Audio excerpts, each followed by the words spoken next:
I wondered who that was sitting under the table. Was that you? Hiding under the table? Om Namo Bhagavate Vasudevaya. Om Namo Bhagavate Vasudevaya. Om Namo Bhagavate Vasudevaya. We're in Vrindavan with Krishna and Balaram and the beloved cowherd boys, and they're playing. And they're enjoying their childhood activities together. They're 6 years old. How old is your son? You're 6.5. Almost 6.5. Not quite 6.5 yet. 6 1/3. Anyway, maybe they were 6 plus. And they're headed, well, here's Vrindavan, and way over here in the northeast corner of Vrindavan is Nandagram. And way over there in the southeast corner is Talavan, where the tal trees are. And so Krishna's got quite a range. He's covering a lot of territory. It's said when he turned 6 and was given charge of the cows, he had full range of the whole of Vrindavan. He covered the whole of Vrindavan. It's specifically mentioned like that in this chapter because the marks of his feet were everywhere, because he traveled everywhere with the cows. And he was benedicting the earth, and the earth was feeling benedicted by the touch of his lotus feet. They're headed for the Tal forest, but they're not there yet. Almost. 10, 15, 18. Those of you that like to follow along with your handheld devices. 10, 15, 18. My dear king, other boys would sing enchanting songs appropriate to the occasion, and their hearts would melt out of love for the Lord. No BBT purport. Vishwanath writes, the boys began to sing the praises of Krishna, which were suitable to the particular pastime. Tad Arupani. Jiva Goswami writes, they would sing songs suitable to the occasion or songs equivalent to the Lord. The songs were attractive to the heart since they had remarkable notes and rhythms. They sang slowly since this was suitable for resting and the character of excellent songs. From the nature of the singing, their affection would manifest specifically, sneha klina diya. The hearts of other boys also melted while they massaged his feet and fanned him. So this is while resting. Sanatana Goswami writes, others sang songs which were suitable to the Lord on that occasion, anurupani. The songs attracted the heart, mano, Gyani, of the Lord, though he is undisturbed like the deep ocean, Mahatmanaha, since the songs had various amazing notes and rhythms and were concerning the gopis. Or Mahatmanaha can refer to the boys. O great king, though you are a great king, even you cannot experience the happiness of these pastimes. The boys had soft hearts, klina diya, with affection, sneha, which was the greatest, revealed to the extreme. They sang softly, shanai. because their throats were choked with tears. Having soft hearts is especially mentioned because, though they naturally had such hearts, now there was a special display of affection. The words can also describe the boys mentioned in the previous verse.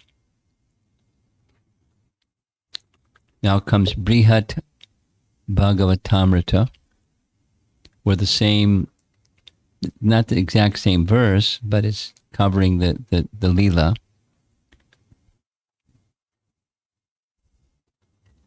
So he directly quotes the Bhagavatam. My dear king, other boys would sing songs appropriate to the occasion that would enchant Krishna, and the hearts of the boys would melt out of love for him. And the commentary. Some of Krishna's friends sang songs of sweet, gentle melodies just right for his nap time. This encouraged him to fall asleep quickly. Krishna is the most exalted of persons, graver than the combined depth of millions of oceans, but these songs fascinated him because they described his loving dealings with the gopis. They're only 6-year-old boys. And his mind was strongly attracted even to the parts of those songs that merely glorified his devotional service in general ways. Paragraph. It may be that here's Shukadev Goswami uses the word Mahatmanaha ironically. Unable to control his ecstasy, Shukadev calls Krishna a, quote, great soul, unquote, with the understanding that Krishna is actually the prince of womenizers, who shamelessly indulges his lusty propensities in stealing the clothes of the cowherd's daughters, making them appear naked before him. The songs sung by Krishna's friends for his pleasure inspired intensified prema, which melted the boys' hearts. They sang softly, their voices choked with tears of ecstasy. From this we know that even though pure love for Krishna arises in the course of all kinds of devotional service, it occurs most quickly and fully when one performs Sankirtan by singing songs dear to Krishna and otherwise glorifying his name and fame. Paragraph. As stated in the previous verse, the boys who served Krishna while he rested were hata papmana, free from all sin. They were great souls, extremely advanced in devotional service, each capable of purifying the entire universe. Thus, as they performed their individual services for Krishna, they felt more and more love for him, and their hearts melted in ecstasy. And again, the word Mahatmanaha applies equally well to both Krishna and his friends. Paragraph. In this verse, Srila Shukadev addresses King Parikshit as Maharaja. This may mean that the pastime of Krishna's being served in royal style is fit to be heard by a king, or it may imply that kings like Parikshit Maharaj can hardly expect such luxurious comforts. Or, describing to Parikshit the supreme fortune of the cowherd boys, created an upsurge of loving feelings in Sri Shukadev's heart that made him address Parikshit as Maharaja to attract the attention of the king, who is also overwhelmed by the bewilderment of pure prema. Or, Shukadev calls Parikshit Maharaja the best of the royal class because only King Parikshit is competent to understand the sublime good fortune of these cowherd boys, or else the term may indicate that the fondness cherished by the cowherd boys for Krishna is supremely splendid. It is the Maharaja of loving sentiments. Although this sneha or love is always present within the boys. In this setting of intimate service, it now rises to the peak of its potency. It radiates with infinite brilliance, leaving all contamination far behind.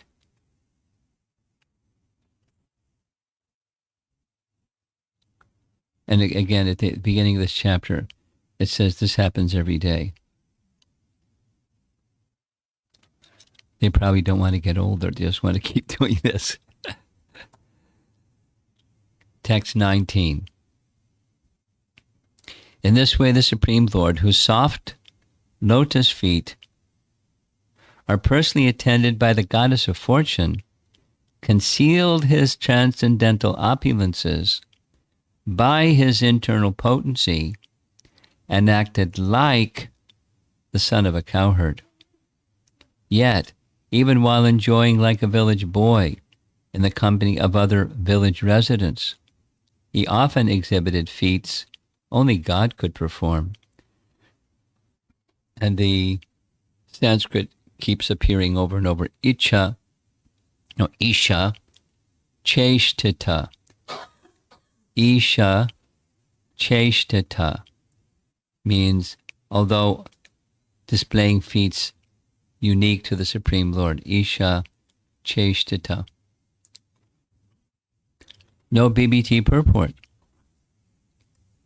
Vishwanath Chakravarti Thakur writes, covering his powers by Yogamaya, as a cowherd boy he mocked the role of being the son of a king. Gopa can also mean protector of the earth as well as protector of the cows. Though his lotus feet are served by Lakshmi, covering that, he played like an ordinary boy with ordinary friends. But not only did he act covering his powers, sometimes he engaged in pastimes such as killing demons, which showed his great powers. Isha cheshtitaha. Jiva Goswami writes, this verse summarized the pastimes, explaining the attractiveness of the pastimes and indicating other activities not specifically mentioned. Krishna, whose feet were attended by Lakshmi in other avatar forms, attained pleasure, Reme, in Vrindavan. This indicates that the pleasure of this place made him indifferent to the pleasure of pastimes with Lakshmi. He took the incomparable form of an ordinary cowherd boy, as mentioned in 10.5.1. He showed in himself the extraordinary nature of being born as a cowherd. Question: how can the Lord be anyone's son? Answer: he did this because of mercy, Maya, to his parents Nanda and Yashoda, controlled by their Vatsalya Bhav. He had particular sweetness, filled with great affection, which cannot be understood at all by anyone. Ni gudha, concealed or hidden. He enjoyed with his friends like a friend. Since he was a son, the word friend, quote, is used to show intimacy. Question: how can the manifestation of qualities of the Lord be suitable with this description? Answer: he performed activities which showed the power of the Lord, Isha Cheshtita. His Leela Shakti, with powers similar to his, though not requested, made all these arrangements. So a little lesson in language. One potency then sends forth so many other potencies. The one potency is just he desires, Icha, Shakti. Or here it's Isha Cheshtita. And so then Leela potency doesn't have to take, okay, Leela potency, go here and do this and go there and do that. Leela Shakti knows, based upon she's intimately connected to the Lord by his desire. There's no hand signal or text message or anything. She just knows what to do because of intimate. So he just desires, and the pastimes flow. And elsewhere, there's a little connection between the terminologies are quite similar, almost interchangeable. What's Yogamaya and what's Leela Shakti. And I've seen that different of the acharyas use them in different ways. They're not like a dictionary kind of rigid definition type of thing. But it seems that the Leela Shakti is the subpotency of Yogamaya. So because she's Leela Shakti, assuming that that's a correct understanding, you can say either and it works. By his Yogamaya potency, such and such. By Leela Shakti, such and such. And they're both correct. In ISKCON, we're used to using primarily Yogamaya. And our acharyas sometimes use this other language. Sanatan Goswami writes, indicating other pastimes not mentioned on that day, this verse summarizes the forest pastimes of that day. With these specific activities, he whose feet are served by Lakshmi enjoyed. The happiness he derived from playing as a cowherd was greater than the happiness from having his lotus feet served by Lakshmi. Or Rama can refer to she who gives enjoyment to Krishna, Radha Devi. He whose feet are served by Radha enjoyed. The ingredients for enjoyment, such as wandering in the forest during the day and getting relief from fatigue by foot massage, have been shown. That was previous verses. How did he act? He revealed himself as a cowherd by his actions. He accepted the cowherd boy form. How does he manifest his form when he has an obvious display of power? He does so by his Shakti, called Maya or Sva Mayaya, or by his mercy. His particular sweetness, Atma Gatihi, is hidden even in the Upanishads. He acted like an ordinary friend with ordinary friends. He appeared most ordinary. This indicates the sweetness of his cowherd pastimes. How does this agree with many statements about manifesting his powers as Bhagavan? He has the actions of the Lord. Iccha cheshtita. This means his actions were not material. The human-like and extraordinary features of Krishna as Bhagavan were previously proven. Nigudatma gatihi can also mean that he went to Gokula secretly by Vasudev's efforts. Thus, his actions as a cowherd were the principal pastimes, since he acted according to Nanda's awareness that he was his son, although he acted with all powers, Isha Cheshtita. Though he acted with full powers, he enjoyed as an ordinary person.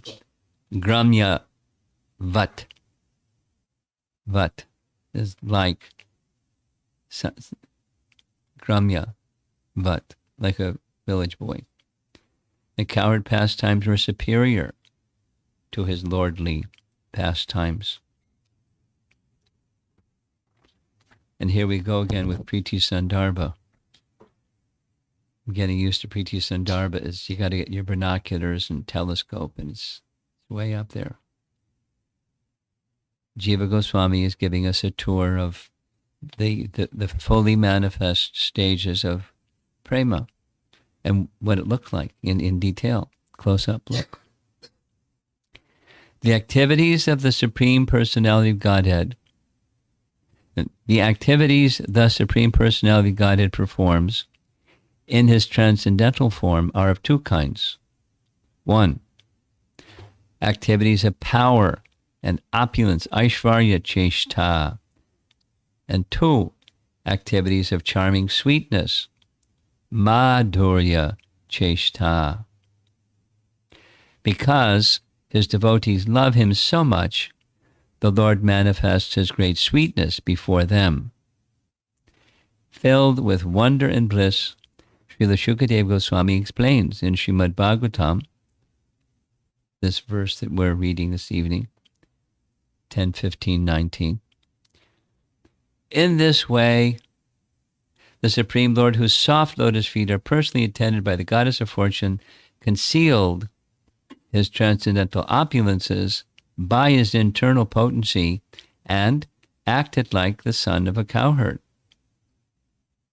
Yet, even while enjoying, like a village boy, in the company of other village residents, he often exhibited feats only God could perform. These two features, Madhurya and Aishvarya. The verse means, quote, the Supreme Lord, whose soft lotus feet are personally attended by the Goddess of Fortune, when he manifests his form as Narayana, stayed amongst the people of Braja.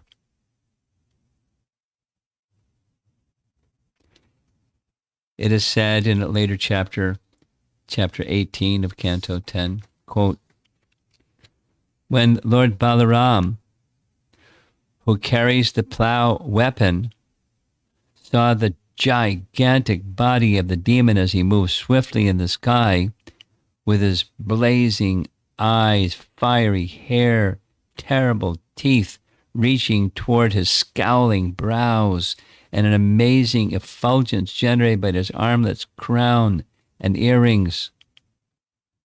The Lord seemed to be a little frightened. In this pastime, the Lord's sweetness is manifest because he pretends to be an ordinary human being. Back to 10, 15, 19, this evening's verse, the word Maya means by my mercy. The Lord acts like an ordinary human being, so people in Braja will think he's one of them. The Lord acts in this way because he loves his devotees, as is declared in Srimad Bhagavatam 9, 468. This is the Supreme Lord speaking to Durvasa Muni about Ambarish. It's a celebrated verse. Sadhavo hridayam mayam. Sadhavo hridayam mayam. The devotees are in my heart and I'm in their heart. That's the verse. The pure devotee is always within the core of my heart, and I am always in the heart of the pure devotee. My devotees do not know anything else but me, and I do not know anyone else but them. The Lord's pastimes with the people of Braja are his most important pastimes. The pastimes where he displays his power and opulence are not his most important pastimes. An example of these pastimes is seen in the following words, 10, 9, 6. Childhood pastimes. This is the Damodar Leela. Being very angry and biting his reddish lips with his teeth, Krishna, with false tears in his eyes, broke the container of yogurt with a piece of stone. Then he entered a room and began to eat the freshly churned butter in a solitary place. Even though he was in a solitary place, Lord Krishna still acted like an ordinary child. So it wasn't like an actor on a stage. He was in a mood. It was acting like an ordinary child. Another example of Lord Krishna acting as if he were an ordinary human being is seen in 10:12:27, Agasura.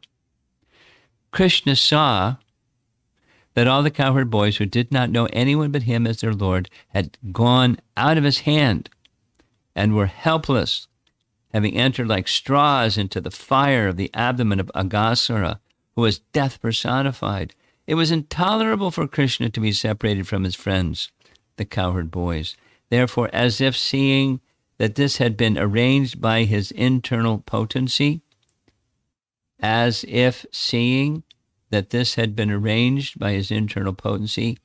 Krishna was more momentarily struck with wonder and unsure what to do. He enjoys that feeling. It didn't last long because it's just the nature of the waves of bhava. This wave moves and then it subsides, and then another wave comes, and then that subsides, and another. It just keeps flowing like a river. His pastimes are like that, and he's enjoying it. The cowherd boys are enjoying. In this pastime, Lord Krishna became distressed, thinking the cowherd boys were now under the control of fate. In this pastime, the Lord thought and acted as if he were an ordinary human being. When they described these activities of the Lord, the great sages become filled with wonder.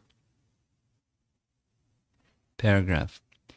In the battle with Jarasandha, Shukadeva Goswami says, chapter 50, canto 10, for him who orchestrates the creation, maintenance, and destruction of the three worlds, and who possesses unlimited spiritual qualities, it is hardly amazing that he subdues an opposing party.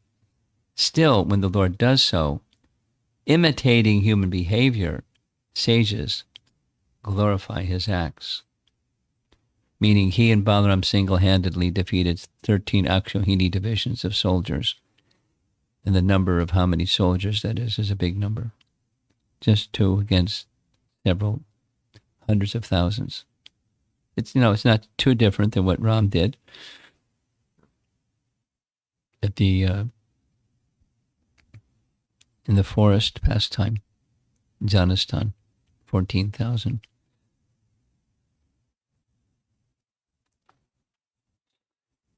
In Srimad Bhagavatam 10:15-19, this verse, quoted above, the word Isha means, quote, the Lord's pastime potency, unquote, which, with its own perfect power, establishes the extraordinary transcendental pastimes of the Lord, who yearns to taste the nectar of pastimes.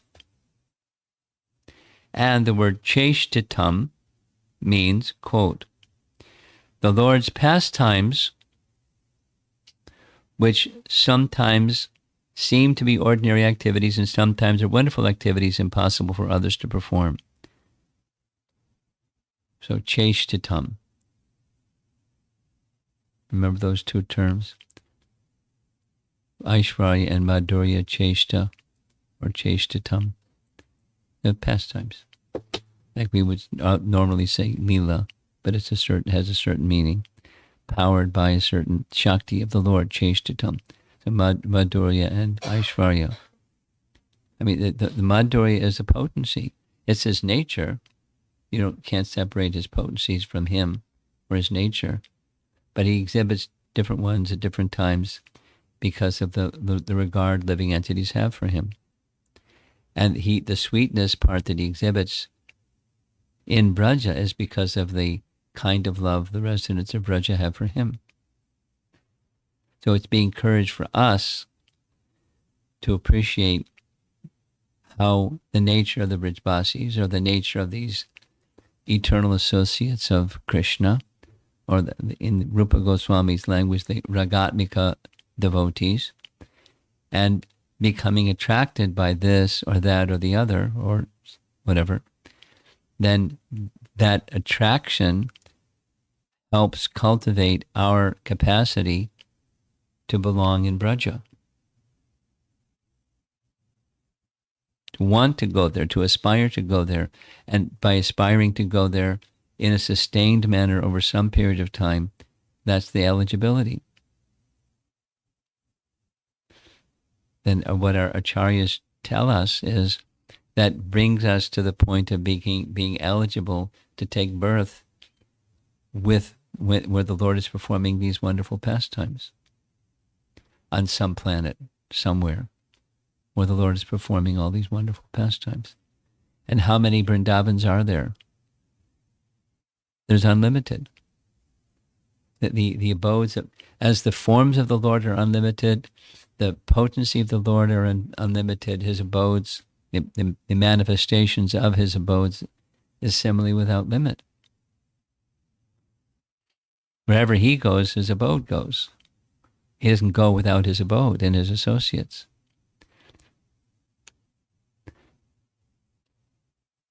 It's a big mystery. As he can expand himself unlimitedly, he can expand his associates unlimitedly. And he can expand his dhams unlimitedly. And he can expand his potencies unlimitedly. Although he has a human-like form. What the phrase that's used is madhyam rupa, a medium-sized form, meaning human-like form. That's his sweetness. And sometimes the Aishwarya is exhibited, but especially meaningful and important is the sweetness aspect, the loving exchange.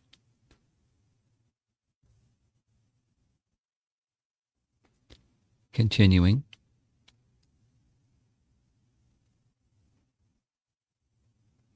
An example of the extraordinary and ordinary nature of the Lord's pastimes is seen in these words from chapter 69 of Canto 10.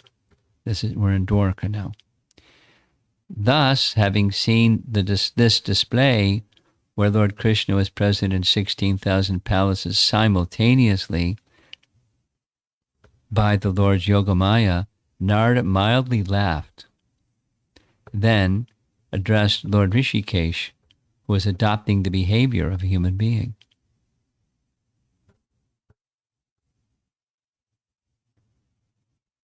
Paragraph. The extraordinary and ordinary nature of the Lord's pastimes is also seen in these words and chapter 8 of Canto 10. Krishna's eating dirt. Mother Yashoda challenged Krishna. If you have not eaten earth, then open your mouth wide. When challenged by his mother in this way, Krishna, the son of Nanda Maharaj and Yashoda, to exhibit pastimes like a human child, opened his mouth. Although the Supreme Personality Godhead Krishna, who is full of all opulences, does not disturb his mother's parental affection, his opulence was automatically displayed, for Krishna's opulence is never lost at any stage, but is manifest at the proper time. When Krishna opened his mouth wide by the order of Mother Yashoda, she saw within his mouth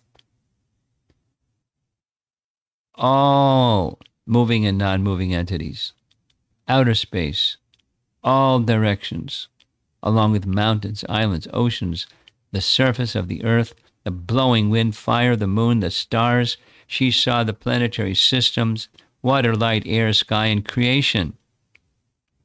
By transformation of ahankar, she also saw the senses, the mind, sense perception, the three qualities, goodness, passion, ignorance.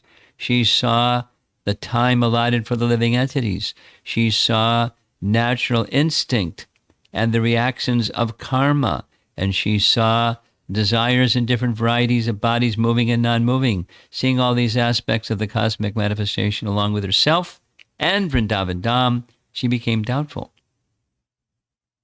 and fearful of her son's nature, unquote. Combination ordinary, extraordinary. Supreme Lord's sweetness was previously described in these pages and is seen in these words, chapter 8. My dear mother, I have never eaten dirt. All my friends complaining against me are liars. If you think they are truthful, you can directly look into my mouth and examine it.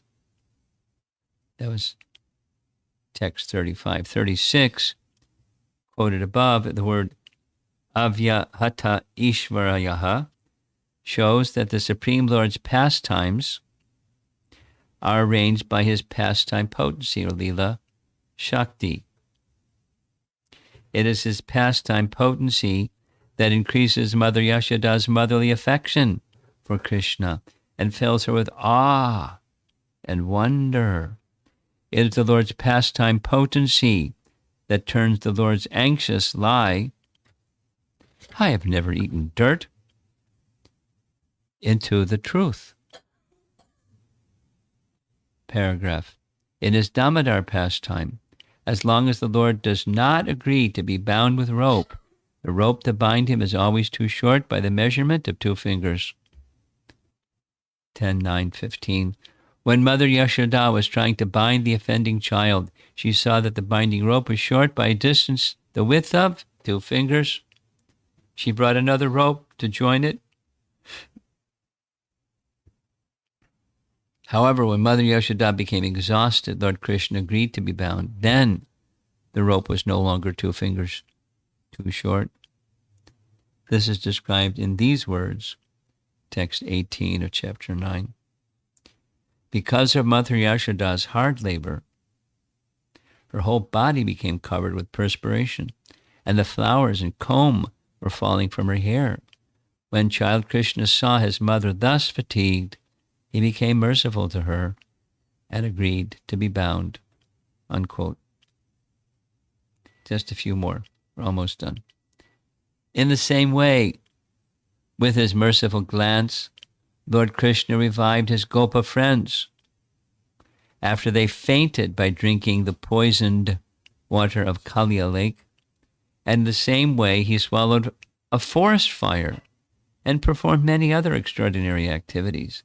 The word krida, manuja, balaka, or he who enjoyed pastimes as if he was a human child, is echoed in these words of Srimad Bhagavatam 10:16-68, krida manusha rupinaha, which is almost the same as the previous one. The Supreme Personality of Godhead was manifesting a human-like form to enjoy his pastimes. Similarly, 10:16-60, karya manushaha, the Supreme Lord was acting the role of a human being. In this way, Srimad Bhagavatam 10:15-19 is explained. How sweet, huh? That verse was spoken by Srila Shukadeva Goswami. So,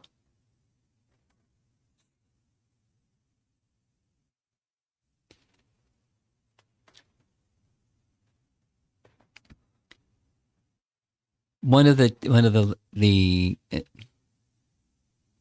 functions, or one of the ways that the cowherd boys would express their joy, they apparently they were really good at singing. They didn't go to singing class or something. They were just good at singing. And when they were at the end of the day, it's said by our acharyas that demons would come twice a day, once at 11 and once at 4 o'clock.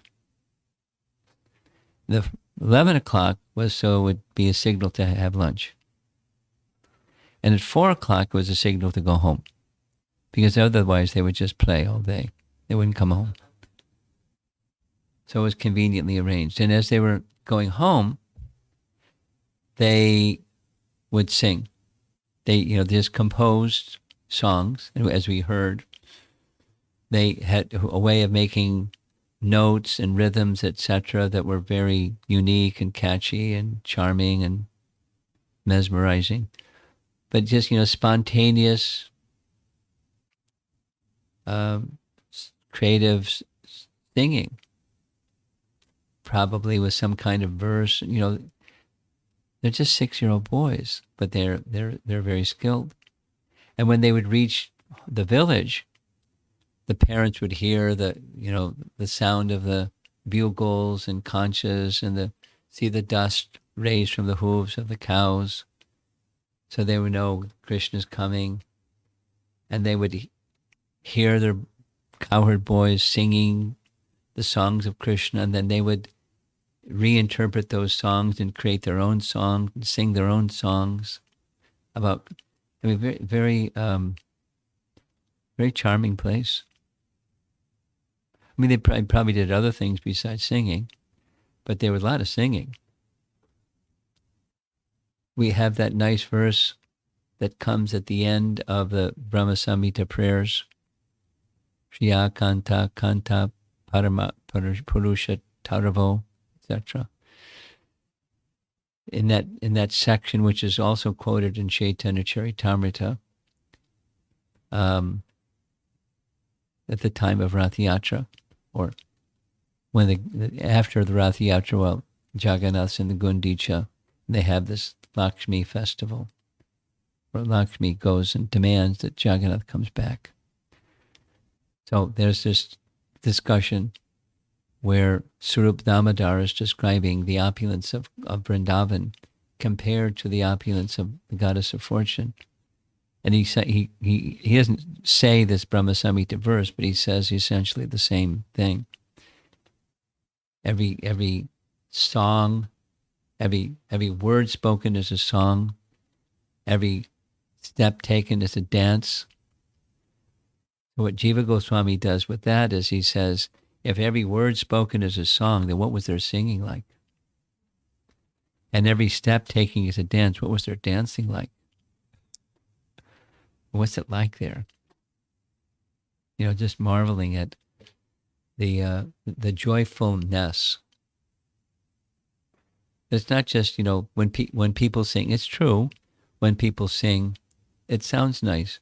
But what to speak of if the singing is by pure devotees, and the response to the singing is by pure devotees, and the skills are many lifetimes of honed skills that come from pleasing Krishna in unique ways, and those persons have that service. I mean, what's it like in Vrindavan? And not only what's it like, the encouragement is to become so attracted that one hankers to go there. One hankers to have that residence, to become a resident in Vrindavan with Krishna's associates in our particular appropriate spiritual form, whatever that is, naturally satisfying to the soul. So these are, the topics are elevated, but on the other hand, they're very simple pastimes. When Prabhupada made Krishna book available, obviously he didn't go into all these things, although he would from time to time mention different things about, a little esoteric for the audience, but still, this is our life. It's what we're, the person who we're dedicating ourselves to, serving Krishna. What's Krishna like is the most ideal, not just a worthy recipient of our loving and our service, but the most ideal person to be the servant of. So let's see if there's some discussion.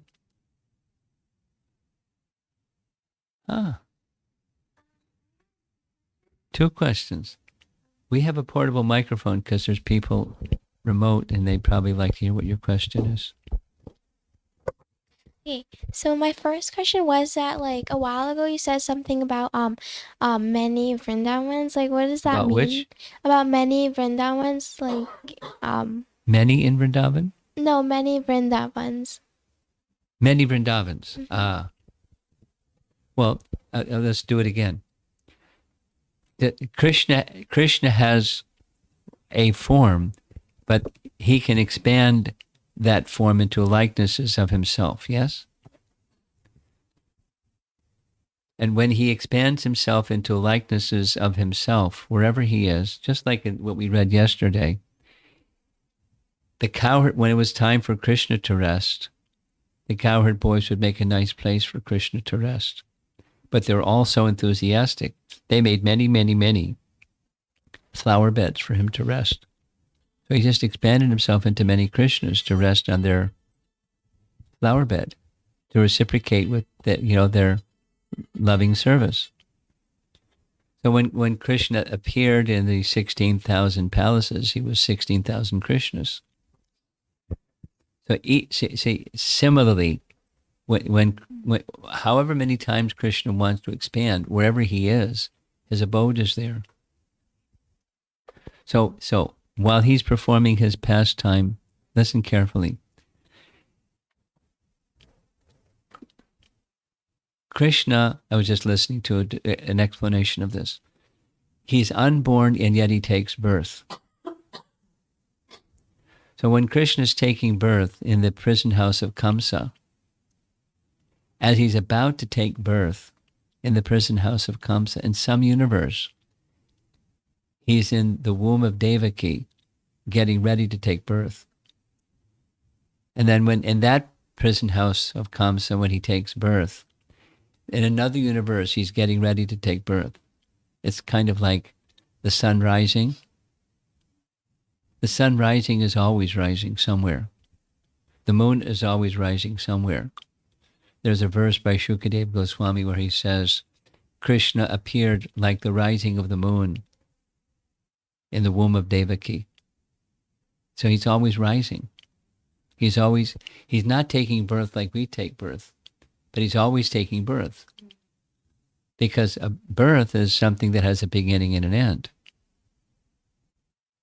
But Krishna's birth doesn't have an end, because he's always taking birth. And where is he taking birth? It's Vrindavan or Mathura, and then transferred to Vrindavan. And it's eternally going on. So how many Vrindavans are there? How many Krishnas are there that are taking birth? Or, etc. How many Kurukshetra battles are there? How many battlefields are there? There's no limit. That's how many.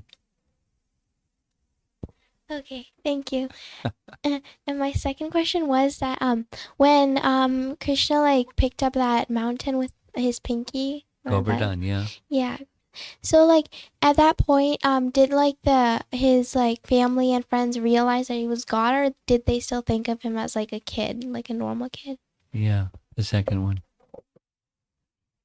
It's part of the influence of the Yogamaya potency. They could see, but they couldn't see. Now, worldly people, they can see but can't see. But if the Yogamaya potency acts with the devotees, so his divinity is concealed. Now, after the Govardhan Leela was over, and Krishna put the mountain back down, Krishna arranged for the Yogamaya potency to be withdrawn in such a way they started to wonder, who is he?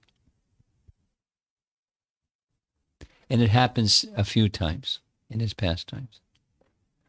Who is he? Maybe, here's a nice one. You familiar with the story when Nanda Maharaj on the Dwadasi day was preparing to break for Ekadasi? And the system is you would take bath in the river Jamuna, and then you go after in that cleansed condition, sanctified condition, break your fast. So, and that particular Ekadasi, or the next day, the day ends, there's a solar day and there's a lunar day. You know there's a difference, right? So Ekadasi is based on the lunar day, but there's also a prohibition to not bathe in the dark. So the solar day, the next solar day had not begun. The previous solar day was still happening because it was dark. But the lunar day was just passing, so it was time to break the Ekadasi. So he was bathing. And one of Varuna's attendants thought he had broken the rule. So he took him away. He kidnapped him. You know the pastime, right? Yeah? A little bit? A little bit. So the elders were with Nanda Maharaj. And when he didn't come back, he just disappeared in the river Jamuna. They cried out loudly, Nanda Maharaj. And so loudly that Krishna was all the way in Nandagram, and there's a big distance between Nandagram and the river Jamuna. He came running, and they told him what happened. So Krishna said to Balaram, you stay here. Make sure when Mother Yashoda comes, she doesn't try to enter into the river. Protect her. Calm her down. So Krishna went. He went, there's a tunnel. This is a nice pastime. There's a tunnel that goes to the abode of Varuna. And Krishna traveled there, went to the abode of Varuna. And when Varuna saw Krishna, wow. He immediately understood. He didn't get confused. He immediately placed Krishna on his throne and began worshiping him. And Nanda Maharaj was watching the whole thing. And Krishna thanked him and said, I'd like to, where's my father? I'd like to take him back. And he said, he's right here. So Krishna took his father back. They went and broke the Ekadasi on the Dwadasi morning. And then Nanda Maharaj got all the village elders together and told them what happened. The opulence in Varuna's abode is unequal to anything in this world. It's the heavenly opulence. And 2, with all of that opulence, he worshipped Krishna. Varuna was worshiping Krishna. So again, who is this boy? Now Nanda was asking, and the villagers were asking, yeah, who is this boy? Maybe this, maybe that. And then they came to that maybe he's the personality of Godhead. Maybe. And if he is, maybe he'll be kind and show us his eternal abode. I didn't say that to Krishna, but Krishna is omniscient. And he decided, okay, I'll show them my eternal abode. So one morning, they went to the Jamuna River, to the same place where later Akrura would be shown the spiritual world. And they entered into the river Jamuna. Krishna lifted them up, and he showed them the spiritual world. And in the spiritual world, they saw Krishna and themselves. And Krishna was being worshipped by the personified Vedas. And they went, wow. And then Yogamaya curtain closed and they forgot everything. But he was reciprocating with their desire. They weren't realizing they're already in the stage of perfection. They were thinking we were simple people. So when Yogamaya curtain is closed, they can't see. When Yogamaya curtain is open, they can see. And then it closes and they forget.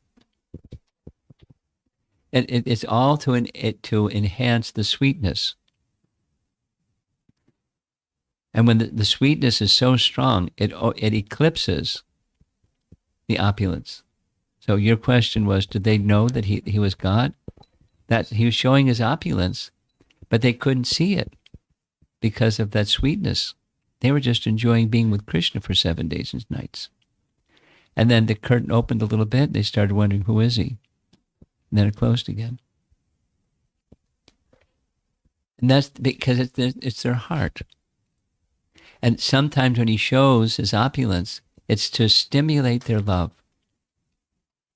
not to, okay, I'll take off my costume and here's who I really am, I'm God.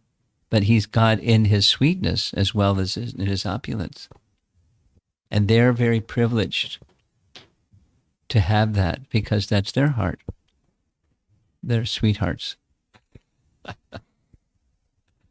Thank you. Let's go to Vrindavan, huh? Yeah. So like I actually had another question come up when you were telling Go me. ahead. Go ahead. Go for it. So when you said that they saw that he was the personality of God that had, but then they forgot. So are they gonna wanna see it again? Or like No. is it just Well, we don't know of anything pastime-wise where they wanted to see it again. As far as my understanding is, they just forgot. They just forgot. Because they forgot because it interferes with the sweetness. They're not interested in Aishwarya. They're interested in love. He may be whoever he may be. I mean, there's another pastime. This is, have you been to Vrindavan? Yeah. Yeah. Have you heard Dina Bandhu speak about Krishna's pastimes in Vrindavan? No. You've heard his name before? He's really funny. He's a very jolly person. So in one of those sessions, they're wondering, is he God? And Dina Bandhu gets into this fit of laughter, a whole body laugh.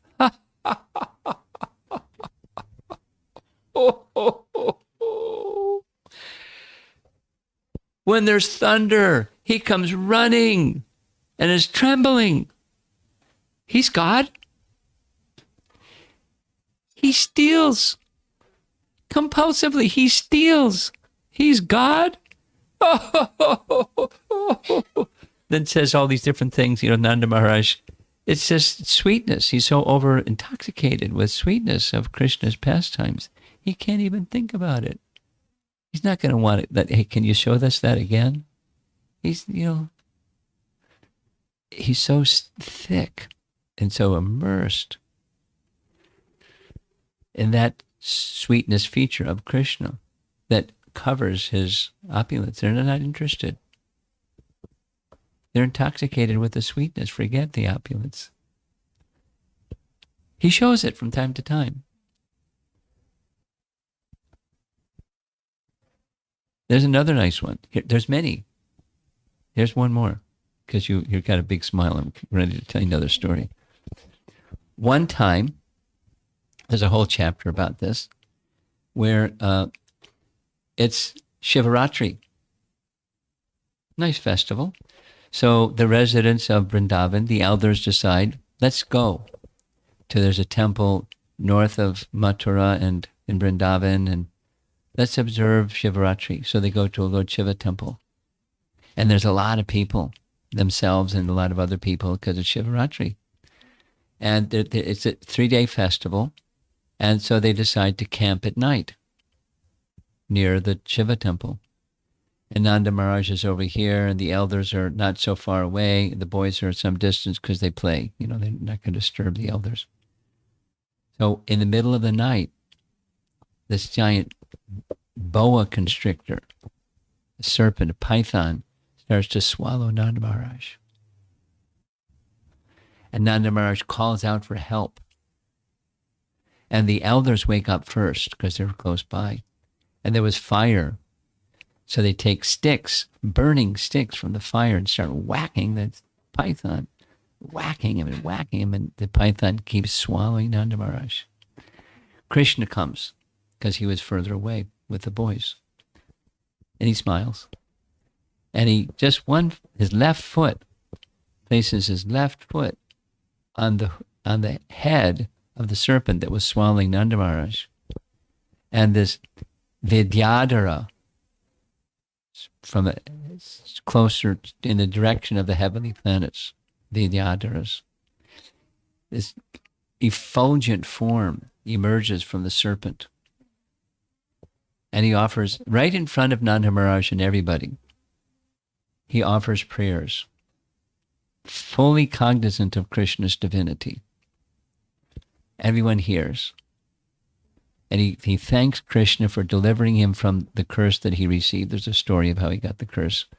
And he returns to Vidyadhara Loka, this effulgent, decorated, golden ornaments, silks, this and that. Off he goes to Vidyadhara Loka. And everyone goes, wow, who is he? But, there's different things that are said. Maybe, the sages, the Brahmins, start to consider maybe what Gargamuni said is true. He has powers. Because Gargamuni didn't say he's Narayan. He has power. He'll have powers like Narayan. When the Arjuna trees fell over, same. Same. Who is he? Maybe this, maybe that.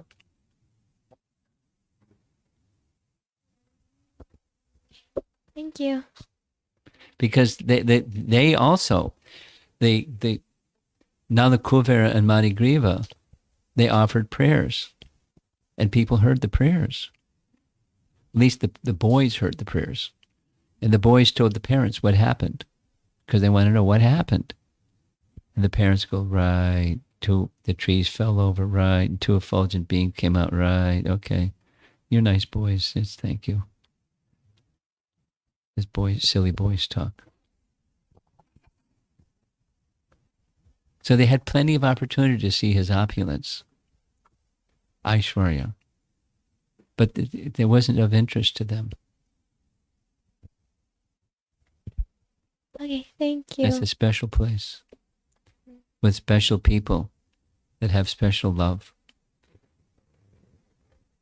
They worshiped Narayan, and they loved Krishna, and they didn't see him as Narayan. They saw him, he had powers. Narayan, powers invested in this little boy, and they just loved him. Let's go. Okay. Anyone else?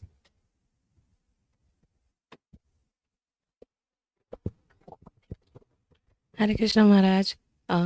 Thank you so much for such a sweet reading. It was very, very, very, very sweet to listen to all the pastimes. I actually had a clarification which already got covered by you. So my understanding was that since there are multiple universes, so Krishna exists in all of them simultaneously, and he is doing his pastimes simultaneously, correct? That's Almost. I mean, it's sequential, but simultaneous. okay. That's like the sun is rising. On this Earth planet, the sun is rising somewhere. The sun is setting somewhere. It never stops rising, never stops setting somewhere. So it's somewhere in some universe, right now, Krishna is taking birth. That's so nice. An extension to this question, Maharaj, is so are there any pastimes that so I guess my question is, do our scriptures cover all the pastimes that actually have occurred? Are there any that we don't know even about? Oh, yeah. Oh, lots. Oh, okay. There's only so many verses in the Bhagavatam. Right. And there's the pastimes are unlimited. Oh, okay. Well, so he could be doing. He could. He's doing more than what's found in the pages of the Bhagavatam. That's Wow. for sure. Okay. Well, and some of those pastimes, not all, but some of those pastimes, they're written about by our Goswamis, our great acharyas. It's not fiction. It's their realization in samadhi, in trance, and absorption in Krishna. They're disclosing Krishna's pastimes that we have no scriptural basis for knowing them, but they do from their experience, their realization. Thank you. Thank you so much, Maharaj.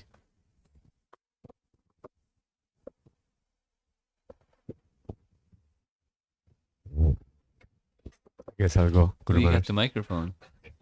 It's making a lot of noise as you're holding it. Hare Krishna Guru Maharaj. Thank you so much for this wonderful talk. I have a question about higher taste. For the past couple of days, I'm trying to think, how do I frame it?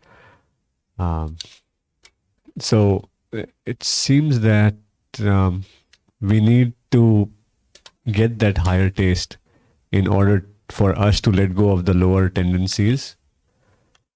But how do we get that higher taste without being conscious that I'm constantly going to get that higher taste?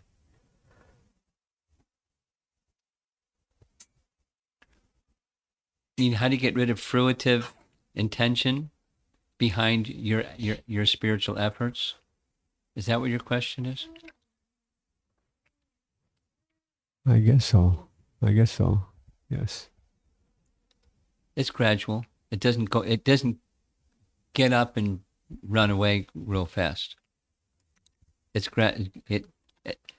likened, my answer is, like the rising of the sun is gradual, the becoming freed from selfish motivation, I'm going to get something, but I'll do something to get something, the fruitive intention behind aspiring for going to Krishna Loka and being in Vrindavan with Krishna and all his loving devotees.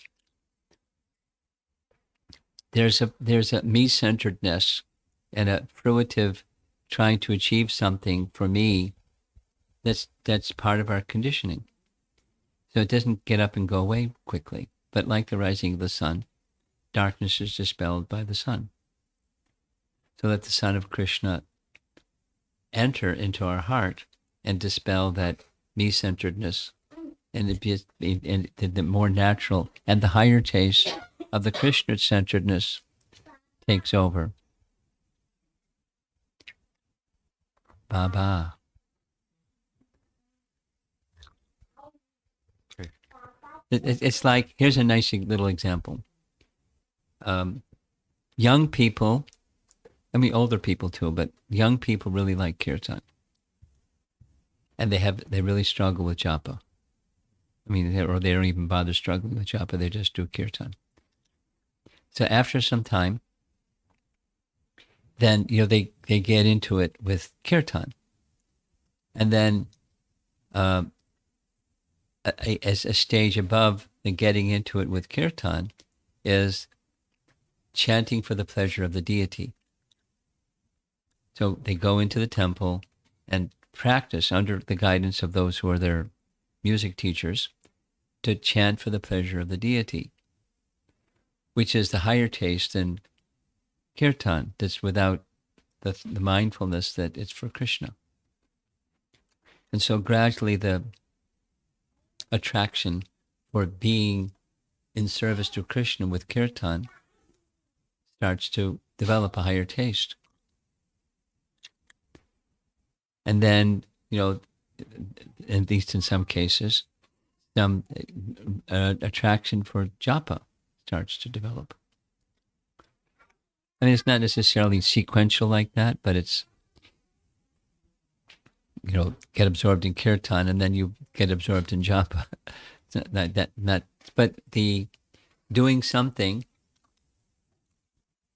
you can take any deity worship, or cooking in the kitchen or something.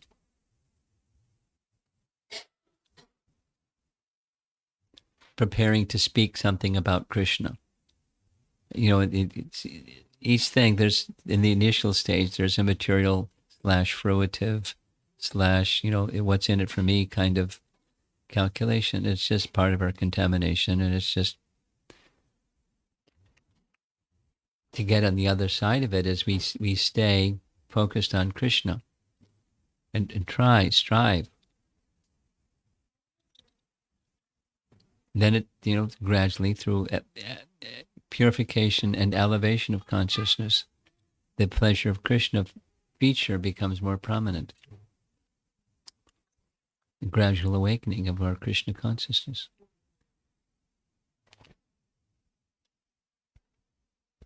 Thank you, Guru Maharaj. So there was one more part to it. So for our children, how do we give that tangible higher taste to them? Well, how you give to them, it's, you model it. You create an atmosphere that's conducive for it. And you have to say yes. They have to say yes, not we can't give it to them.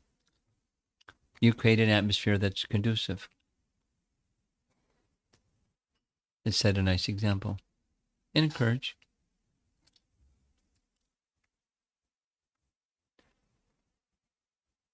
And as far as possible, wholesome friends that have similar inclination.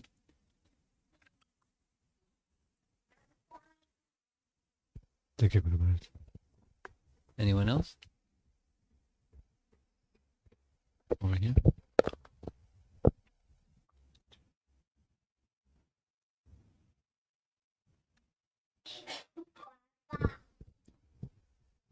Hare Krishna Guru Maharaj. Thank you very much for sweet pastimes. The question is, as Lord Krishna incarnates, he brings his dham with him. So all his associates are in spiritual body or like a material Spiritual body. spiritual body. Then how come asuras are there? They are into Vrindavan, which are not favorable to Krishna. Well, he is very kind.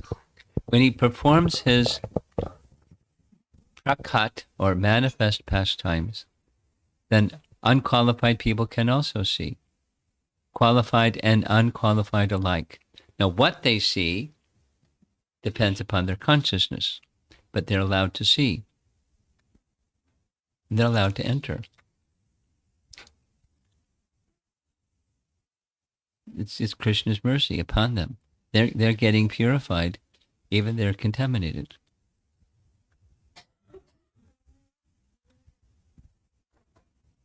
Okay, that takes care of it. So You- that means You got something else going on in there. I can see. What so is it? what is the chance of we getting into Vrindavan? What's the plans for you? Yeah, chances. Because we are not that either. Well, not- we not don't want to unfavorable. go the dark route. We want to go the light route. So the chances are good. It depends upon your hankering or your intention, because bhakti is all about intention, the intention to please Krishna. So that's in your hand. The answer to your question is in your hand. Anything over here? Thank you. Over here? Hare Krishna Guru Maharaj. Thank you so much. All these pastimes, they look so different when you're reciting them, completely different. I have a question on the softness of heart. Softness of heart. Softness of heart. Yeah. So it says the bhakti only grows when you have softness in your heart. Uh-huh. But being in a material world, you get into these situations, you get run into these so many different situations and people where you are being wrongly judged or being harassed or emotionally you get into all these different situations, right, which takes you on a different direction, which makes you not soft heart but the other way around, right? So couple of questions there. One is is there a lesson where Krishna trying to put yourself into these Krishna's situations, trying to do what? trying to put you in this situation where he's trying to teach you something? Or a second thing is how you can get yourself still be focused on your higher purpose, devotion service toward Krishna, not that get distracted and still keep your... Well, the first part of your question is real clear. And the second part of your question is less clear.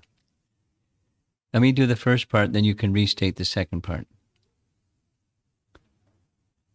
There are different ways of answering the first part.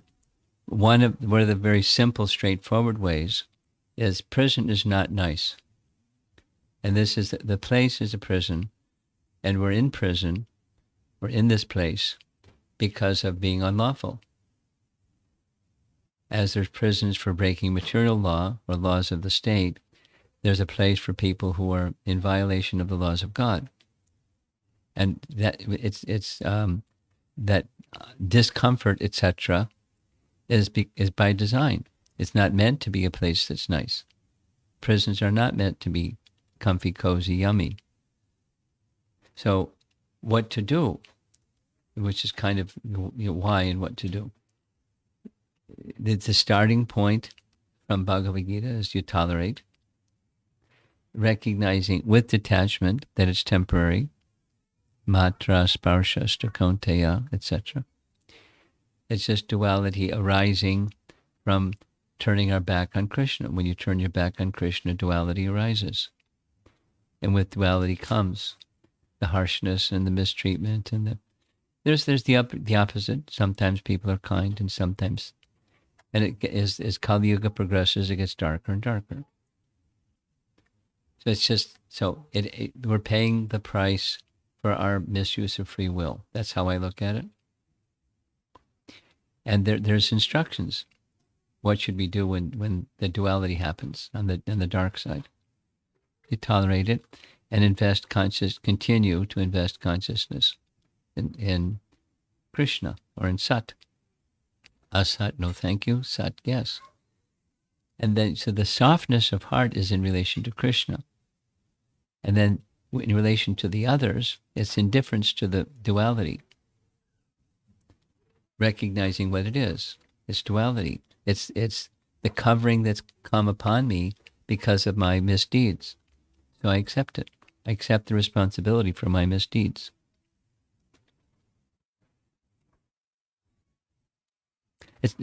That doesn't take away softness of heart. It says how you deal with duality, but it doesn't make your heart hard. It doesn't have to.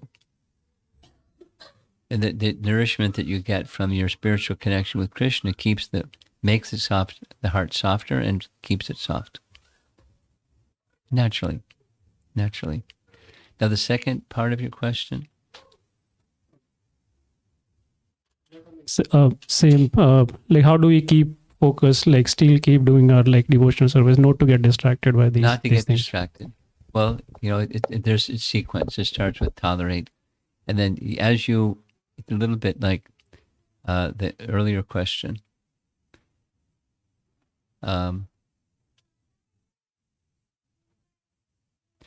as you go towards the light, it gets brighter. So continue going to Tamasima Jyotirgama. Keep going to the light.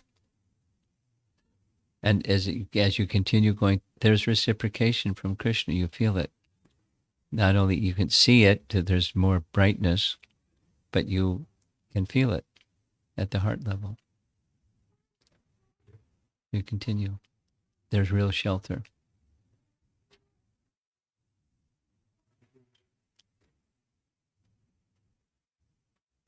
Okay. Are we done? Okay. Online questions? The first question is from Snehavati. Snehavali? Yeah. Yeah. Hare Krishna Guru Maharaj, I'm curious to know why cowherd boys knowingly entered into the mouth of Aghasura, knowing that it's a big snake, as mentioned in Krishna book. Is it just for the sake of the pastime, or is there more reason to it? Well, they weren't the way it's described, there were different groups amongst the cowherd boys. Some thought this and that and the other thing. And those that thought, well, wait a minute, maybe it's a, big snake trying to eat us. And some other boys said, don't worry, Krishna's always protected us. Maybe it is, maybe it isn't, but if it is, Krishna will protect us. Let's go. Let's just go explore. Because they were in this, you read the verses prior to that. It's playful, exploring, experimenting, going here and going there, carefree like anything. And it is what it is, and whatever it is, Krishna will protect us. Let's go. Let's go explore in the cave. So some thought like that. Some started running. And the others said, no, no, no, no. It's just a cave. And if it's not a cave, Krishna will protect us. Let's go. So off they went. The next question is from Girivaradari Prabhu.